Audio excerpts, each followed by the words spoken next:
Hello बच्चों, नमस्ते। कैसे हो आप सब? हमारा चैप्टर 7 चल रहा है और चैप्टर 7 में तत्वों का जो आवर्ती वर्गीकरण है और गुणों के बारे में हम इसमें पढ़ रहे हैं। और देखो, हमने तत्वों के वर्गीकरण के लिए हेनरी मोज़ले के द्वारा दी गई जो आवर्त सारणी है उसके बारे में पिछली वीडियो में पढ़ा है। और आज हम आधुनिक आवर्त सारणी के बारे में यहाँ पर पढ़ने जा रहे हैं, क्योंकि आपको पिछले वीडियोस के हिसाब से मैंने बताया था कि सबसे पहले तत्वों का वर्गीकरण देने वाला जो डोबेरानर था उसकी कमियाँ रह गई तो न्यूलैंड्स आए, न्यूलैंड्स की कमियाँ रह गई तो मेंडेलीफ आए। और जब मेंडेलीफ की आवर्त सारणी में कमियाँ रह गई तो उसका सुधार करके एक नए वैज्ञानिक आए जिनका नाम था हेनरी मोज़ले, और उन्होंने आधुनिक आवर्त सारणी बनाई। ठीक है ना। तो आज हम डिस्कस करेंगे आधुनिक आवर्त सारणी के बारे में। तो चलो बात करते हैं। ये आधुनिक आवर्त सारणी है। इस आधुनिक आवर्त सारणी को बनाने वाला जो वैज्ञानिक था वो कौन था? आधुनिक आवर्त सारणी को सन 1913 में हेनरी मोज़ले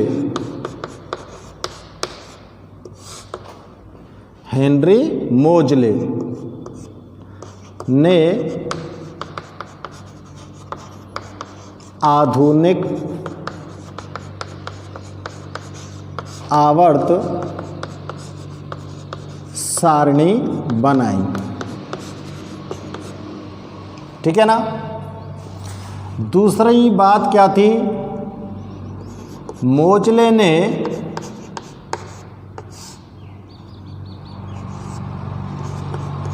तत्वों के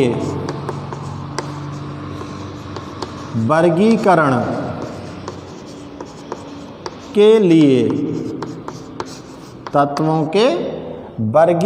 के लिए उनके परमाणु क्रमांक को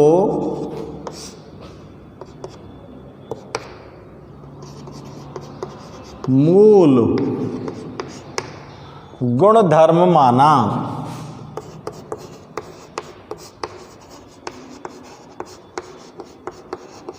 अब तक जितने को वैज्ञानिक आए जिनने आवर्त सारणी बनाई या फिर तत्वों का वर्गीकरण दिया, सबकी वैज्ञानिकों ने अपने वर्गीकरण के लिए परमाणु द्रव्यमान को मूल गुणधर्म माना था। लेकिन हेनरी मोज़ले ने उसको बदल दिया और यहाँ पर इसने मुख्य जो गुणधर्म माना है वर्गीकरण का, वो क्या माना है? परमाणु क्रमांक। ठीक है ना। परमाणु क्रमांक को मूल गुणधर्म मानते हुए मोज़ले ने एक आधुनिक आवर्त नियम दिया। मोज़ले ने क्या दिया? आधुनिक आवर्त नियम दिया।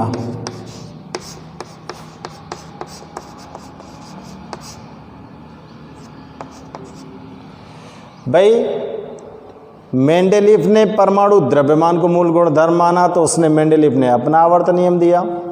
अब हेनरी मोज़ले ने यहाँ पर परमाणु के परमाणु क्रमांक को मूल गुणधर्म माना है और अपना आधुनिक आवर्त नियम दिया है। तो देखो, इस नियम के अनुसार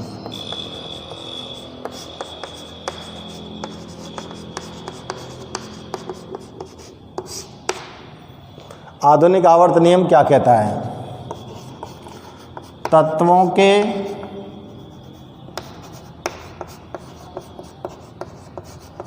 भौतिक तथा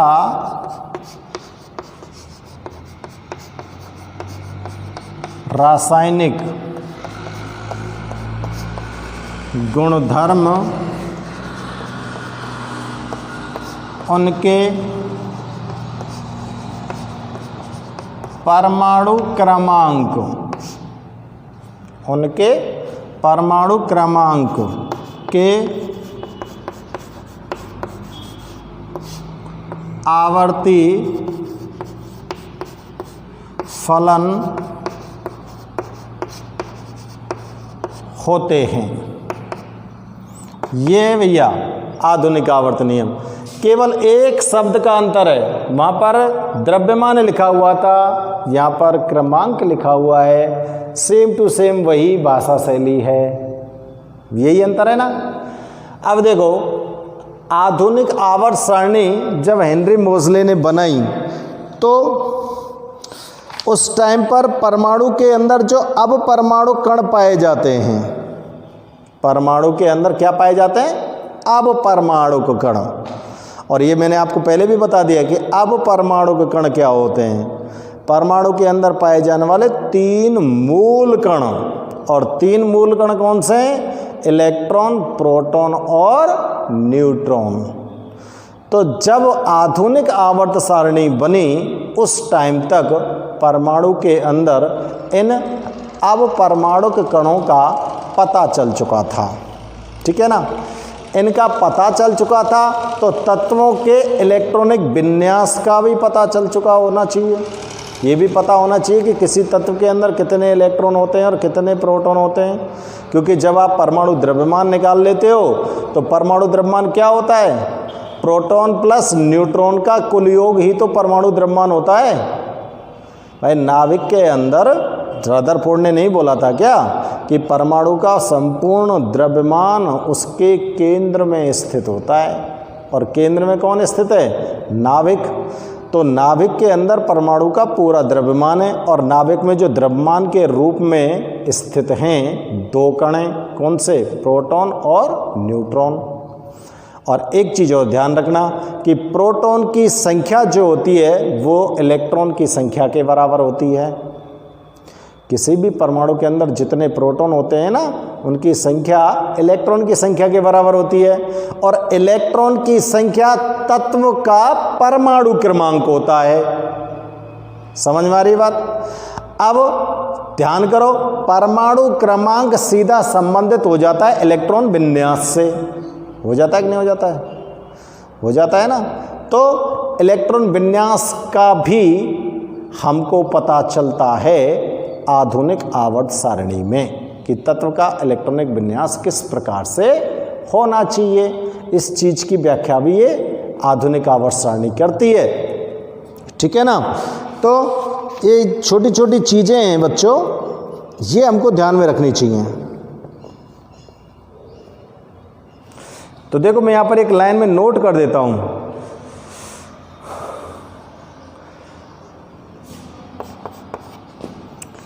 आधुनिक आवर्त सारणी में तत्वों को बढ़ते हुए परमाणु क्रमांक, तत्वों को बढ़ते हुए परमाणु क्रमांक के आधार पर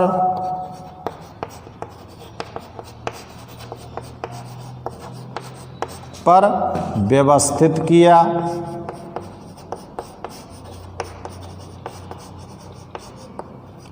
ठीक है ना, परमाणु क्रमांक के आधार पर व्यवस्थित किया गया।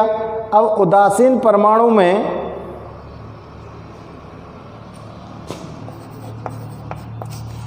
उदासीन परमाणु, उदासीन परमाणु का जो क्रमांक है, उदासीन परमाणु में परमाणु क्रमांक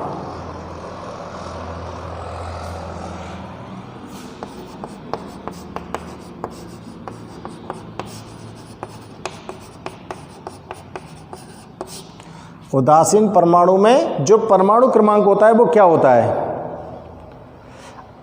परमाणु क्रमांक अर्थात नाभिक में उपस्थित प्रोटॉन की संख्या। परमाणु क्रमांक का मतलब नाभिक में उपस्थित प्रोटॉन की संख्या, अभी बताया था मैंने आपको, ध्यान कर लेना मेरी बात को, उसमें उपस्थित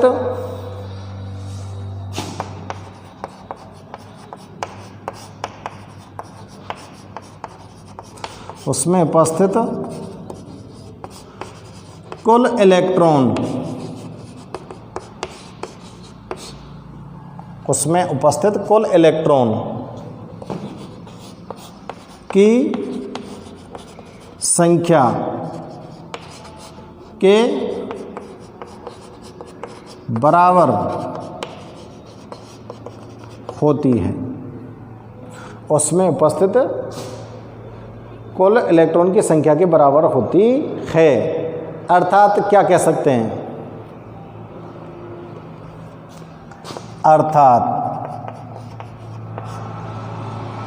यह आधुनिक आवर्त सारणी स्वयं ही, अर्थात यह आधुनिक आवर्त सारणी स्वयं ही तत्वों के इलेक्ट्रॉनिक विन्यास का, तत्वों के इलेक्ट्रॉनिक विन्यास का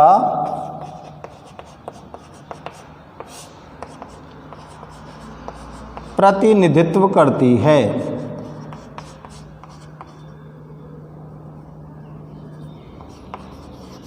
प्रतिनिधित्व करती है।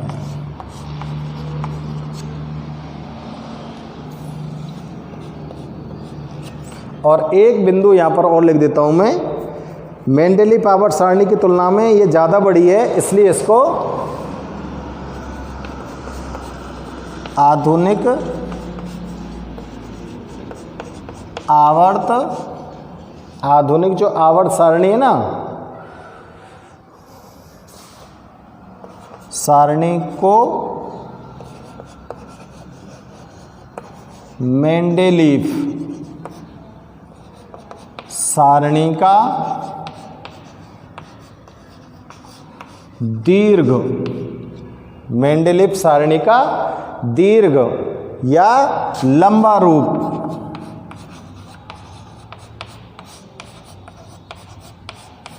भी कहते हैं।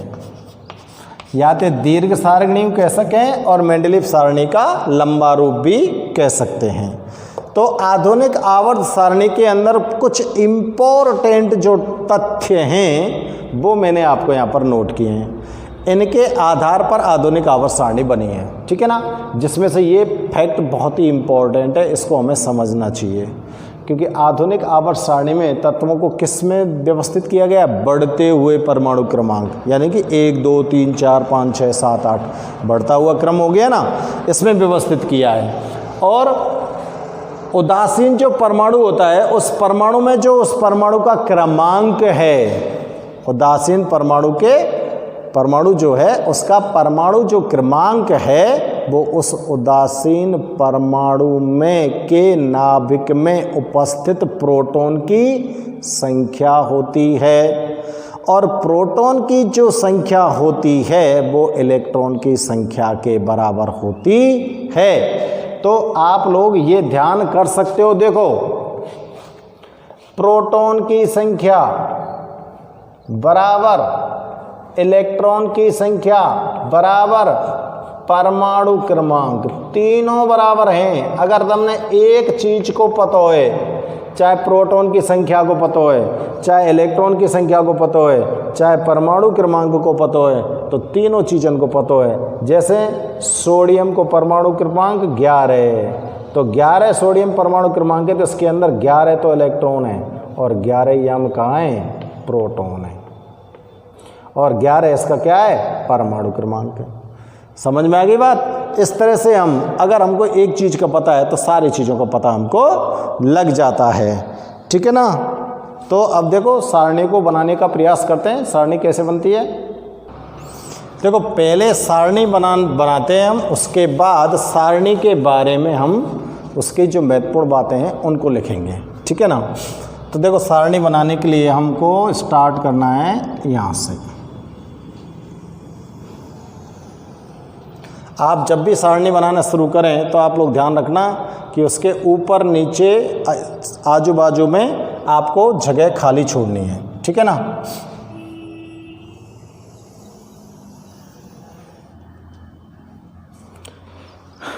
एक, दो, ठीक है ना, और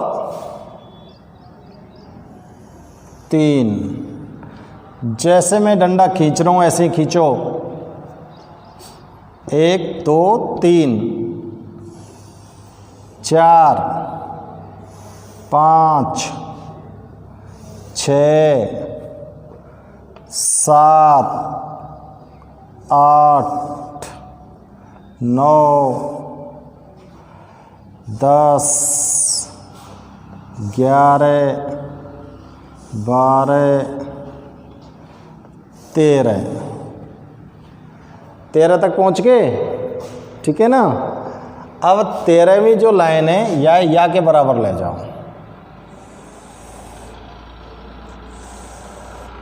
इसके बराबर 13 हो गए। 14 15 16 17 और 18 में ले जाओ बा के बराबर 18, ठीक है ना। इसको ऊपर से बंद कर दो और यहाँ पे एक लाइन खींच दो। इसको भी बंद करते जाओ, लाइन खींच दो, ठीक है ना। बीच में एक लाइन और खींचो और इसकी सीध में एक लाइन यहाँ बना के लाओ। इस लाइन को बना के लाओ सीधे, और ये कंप्लीट लाइन यहाँ तक खींच दो। इस लाइन की बिल्कुल सीध में एक लाइन यहाँ पर खींच दो। देखो कैसे चेक कर रहा हूँ मैं, ठीक है ना। अब आपको यहाँ से लाइन खींचनी है सीधी डायरेक्ट। एक लाइन ये बना के लानी सीधे डायरेक्ट, और एक ये बना के ले जानी सीधे एकदम डायरेक्ट। क्लियर, समझ में आ रही होगी।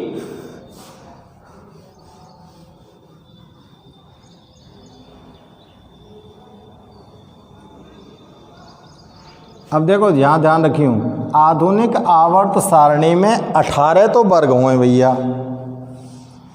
मैं आपको बता रहा हूँ क्या, 18 तो क्या होते हैं वर्ग, और 7 आवर्त होते हैं इसके अंदर। क्या होते हैं बच्चों, 7 आवर्त होते हैं। तो देखो 1 2 3 4 5 6, कितने रह गए 6। कितने करने अपने को, 7 आवर्त करने हैं। तो एक आवर्त और बनाओ नीचे,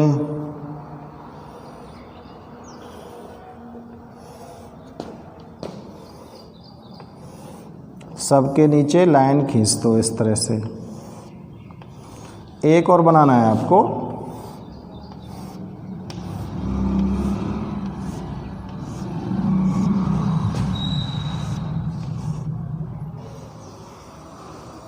लाइन खींच लाओ।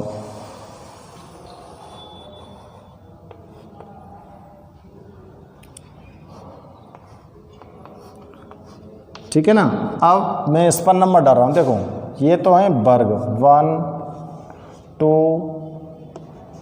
3 4 5 6 7 8 9 10 11 12 13 14 15 16 17 और 18। ये तो क्या हो गए बच्चों, वर्ग। इनको क्या बोलेंगे आप, वर्ग बोलेंगे, ग्रुप्स, ठीक है ना। तो यहाँ लिख दूँ मैं वर्ग या समूह, ठीक है। ये तो है। अब इधर से काउंट करो, 1 2 3 4 5 6 7। इनको क्या बोलेंगे बच्चों आप? आवर्त।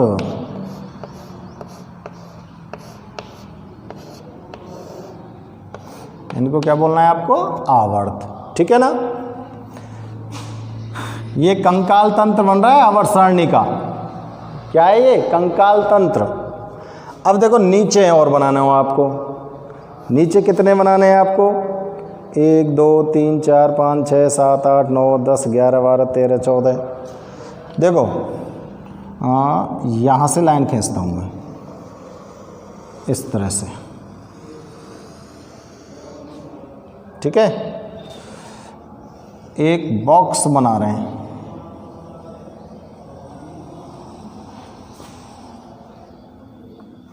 ये बन गया बॉक्स। बीच में तो लाइन लाओ एक, और इसको 14 भागन में बांटो। 1 2 3 4 5 6 7 8 9 10 11 12 13 14। गिनो 1 2 3 4 5 6 7 8 9 10 11 12 13 14। पीछे तो मिटा दो। आपको सिर्फ 14 लिखने हैं। ठीक है भाई? ये बन गया। अब देखो भैया, इसको बोलते हैं हम लेंथेनाइड।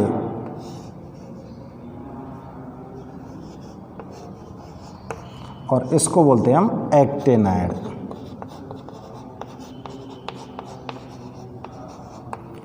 लेंथेनाइड और एक्टेनाइड श्रेणियां। ठीक है ना? ऊपर वाली तो लेंथेनाइड और नीचे वाली एक्टेनाइड। अब बेटा हम इसको और बांट दें। देखो वर्ग 1 से लेके 2 तक, इसको बोलते हैं हम एस ब्लॉक। वर्ग 1 से लेके 2 तक तो क्या बोलेंगे हम? S block. और वर्ग 13 से लेके 18 तक बोलेंगे हम पी ब्लॉक। ये पी ब्लॉक के तत्व हैं। समझ में आ गई बात? और 3 से लेके 12 तक इसको बोलते हैं हम डी ब्लॉक। 3 से लेके 12 तक क्या बोलेंगे? D block. और नीचे को जो तुमने लिखी हुई इसको बोलते हैं बच्चों हम एफ ब्लॉक। वैसे ही जो एफ ब्लॉक है ना, ये 6वें और 7वें आवर्त कोई भाग है। 6वें और 7वें आवर्त का ही भाग होता है क्या? F block. ठीक है ना? क्योंकि यहाँ से स्टार्टर हो तो देखो यहाँ से में आया 100 ऐसा बना दो जब तुमने जो पता पड़ जाए 6वें 7वें को कैसे हैं। ए ई यहाँ से आपको बटी सी दिखाई देगी, जाते हमने पता पड़ जाओ कि यहाँ से ई बट रही है। ठीक है ना? आवर्त सारणी हल्की सी तोड़ रही है आ जगह पे थे। तो ई 6वां आवर्त है तो यू 6वां आवर्त है, ई 7वां आवर्त है तो यू 7वां आवर्त है। यह चीज़ को ध्यान रखिए। यहाँ मैं लिख दूँ कोष्टक में, ध्यान रह जाते। सही है ना? अब भाई साहब आप 13 नंबर के वहाँ पे पहुँच जाओ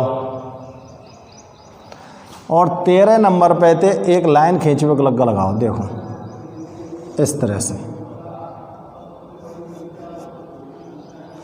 यह लाइन है, सिड्डी बना के लाओ।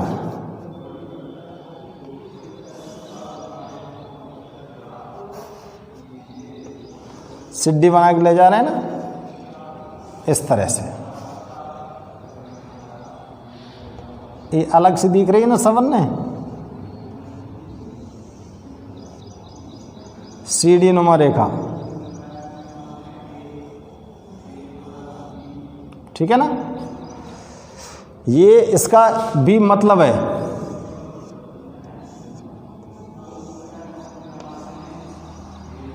तो बच्चों ये हमने पूरा इसका कंकाल बना दिया आवर्त सारणी का। समझ में आ रही है बात? हमने आवर्त सारणी का पूरा कंकाल यहाँ पर बना दिया है। ठीक है ना?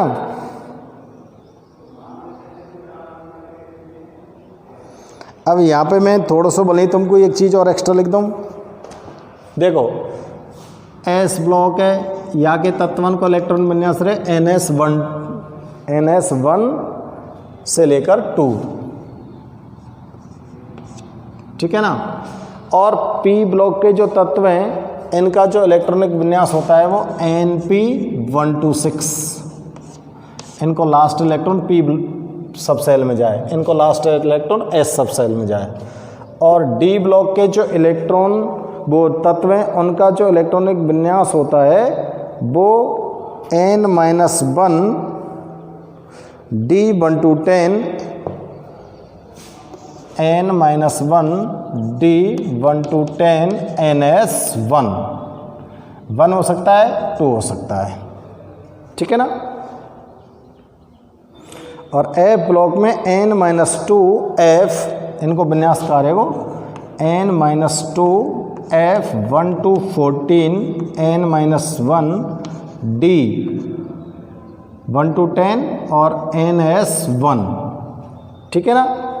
ये इनका इलेक्ट्रॉनिक विन्यास होता है।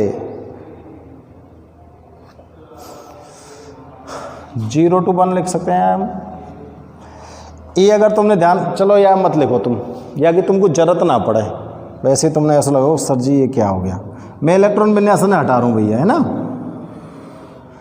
इनकी जरूरत नहीं पड़ेगी हमको भैया, आप तो सिर्फ इतना ही ध्यान रखो। अब देखो साहब, यहाँ से लेके और यहाँ तक तो सब कौन है? धातु। ये 1 से लेके 12-13 तक जो आ रही हैं, 13वां वर्ग जो आ रहा हो ना, यहाँ तक तो सब कौन है? धातु, ठीक है। धातु तत्व 13वें वर्ग तक। और ये सब कहाँ हैं? उप अधातु।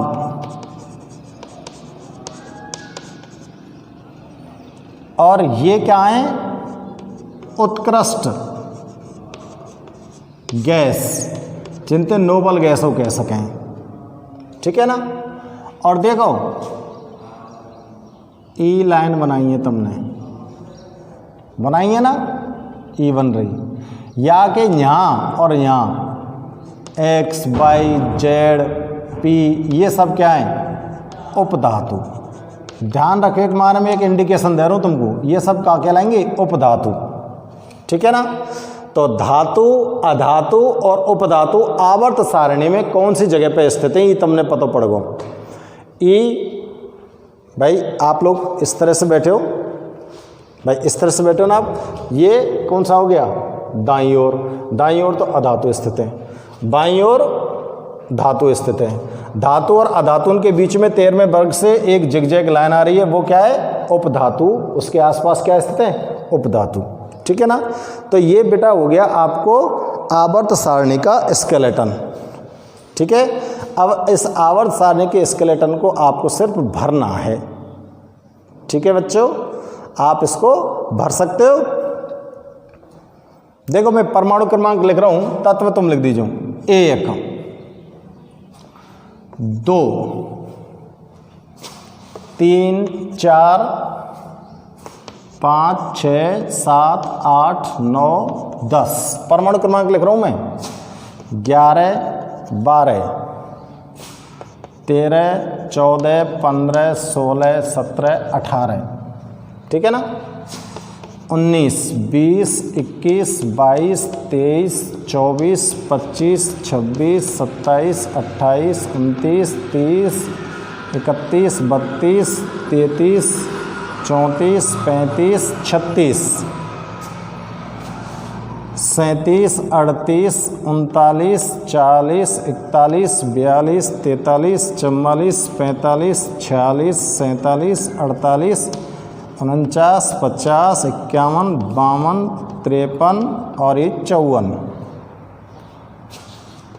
55, 56, 57। यहाँ रुक जाओ, टूट गई ना यहाँ से। अब यहाँ आ जाओ, 58, 59, 60, 61, 62, 63, 64, 65, 66, 67, 68, 69, 70, 71। अब यहाँ भगनो वापस, यहाँ कितने का आना है? 72, 73, 74, 75, 76, 77, 78, 79, 80, 81, 82, 83, 84, 85 और 86, 87, 88, 89। फिर से टूट गई। 90, 91, 92, 93, 94, 95, 96, 97, 98, 99, 100, 101, 102, 103, 104, 105, 106, 107, 108। ठीक है ना? ऐसे ही बढ़ते चले जाएंगे। 109, 110, 11, 12, 13, 14, 15, 16, 17, 18। ठीक है ना? ऐसे बढ़ते चले जाएंगे। तो ये आप फिर इनके भीतर आप प्रतीक लिख देना, जैसे 1 हाइड्रोजन, 2 पे हीलियम, लिथियम, बेरिलियम Be,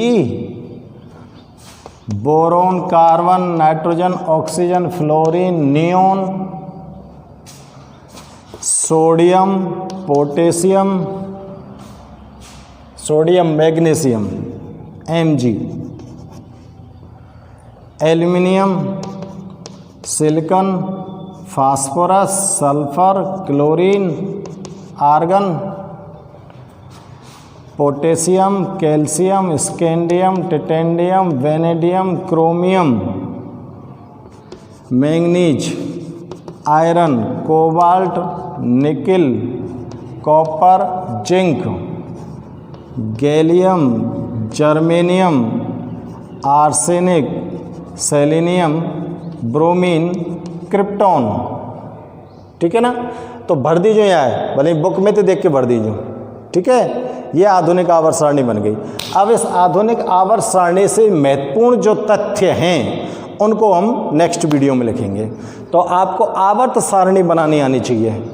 हालांकि आवर्त सारणी आपसे परीक्षा में बनवाई नहीं जाती है, लेकिन फ्यूचर में जिस क्लास में हम विज्ञान के विद्यार्थी बनेंगे आगे चलकर, पूरी पढ़ाई आपकी चलेगी, तब तक आधुनिक आवर्त सारणी आपके काम आएगी। आपको पता होना चाहिए एस ब्लॉक कहाँ है, पी ब्लॉक कहाँ है, डी ब्लॉक कहाँ है, एफ ब्लॉक कहाँ है।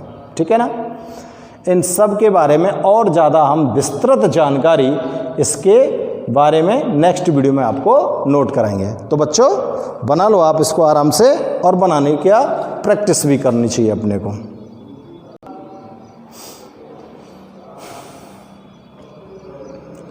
आधुनिक आवर्त सारणी का ये दीर्घ रूप है। ठीक है ना?